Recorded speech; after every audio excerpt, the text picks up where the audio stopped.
यह एक समय की बात है। विजयनगर में राजा कृष्णदेव राय एक दरबार में बैठे थे। दरबार में एक खूबसूरत स्त्री एक बक्सा लेकर आई। वह मखमली साड़ी जो बक्से में थी निकालकर राजा और सभी दरबारियों को दिखाने लगी। साड़ी इतनी खूबसूरत थी कि कोई भी उसे देखकर हैरान रहता था। उसने राजा को बताया कि वह ऐसी ही खूबसूरत साड़ी बनाती है। इस साड़ी को कुछ कारीगरों ने अपनी गुप्त कलाओं से बनाया है। उसने राजा से कहा कि अगर वह उसे कुछ धन दे दे तो वह भी उनके लिए ऐसी ही साड़ी बना देगी। राजा कृष्णदेव राय ने महिला की बात मान ली और उसे धन दिया। साड़ी तैयार करने के लिए महिला ने 1 वर्ष का समय मांगा। बाद में वह राजा के महल में अपने कारीगरों के साथ रहने लगी और साड़ी बनाने लगी। उस महिला और कारीगरों के खाने पीने से लेकर सभी खर्चों का भुगतान राजमहल ही करता था। इसी तरह 1 वर्ष निकल गया।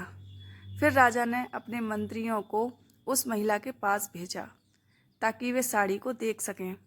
मंत्री ने कारीगर को देखा तो वह हैरान रह गया।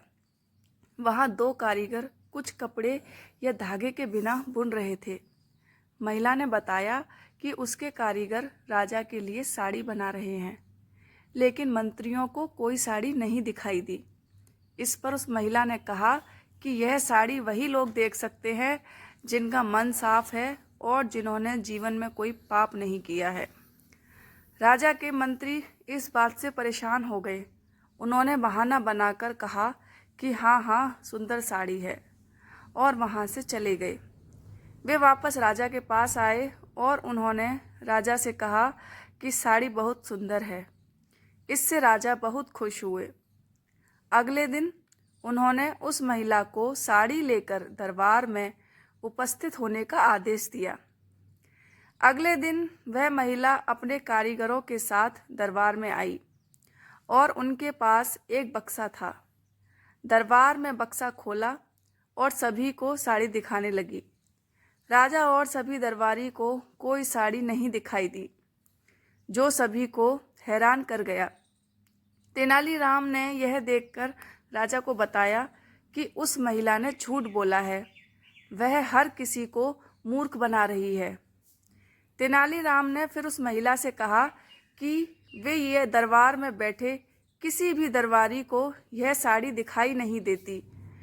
बुद्धिमान तेनालीराम की बात सुनकर महिला ने कहा कि यह साड़ी सिर्फ उसी को दिखाई देगी जिसका मन साफ है और कोई पाप नहीं किया है।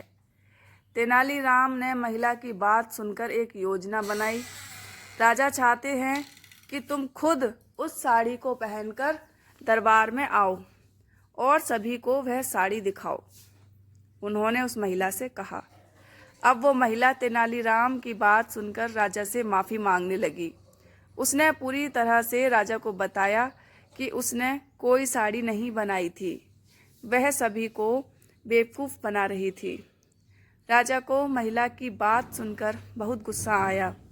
उसे जेल में डालने की सज़ा सुनाई गई, लेकिन उस महिला ने बहुत विनती की और माफ़ी मांगी, फिर उसे छोड़ दिया। राजा ने तेनालीराम की चतुराई की भी प्रशंसा की।